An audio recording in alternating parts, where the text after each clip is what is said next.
Ay, Ma'am ko mga Mars, samahan niyo po akong mag pasyal-pasyal kasi ito si ate ko, Ate Tere, ilang beses niya na ako in-invite pero hindi ko siya na hindi ako nakakaano sa kanya, nakakasama. Nung una sa Batangas, sabi niya sa akin, "Presi, sa Batangas tayo, okey ka dun mag-vlog kasi puwede ka, magsi-swimming tayo dun, puwede ka dun mag-vlog." Hindi ako nakasama kaya ngayon, talagang nahihiya na ako kay ate kasi in-invite niya ako, birthday ng anak niya kaya eto na papunta na Mamsi niyo.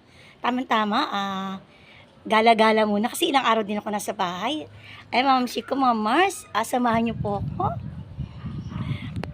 Samahan niyo po ako ano,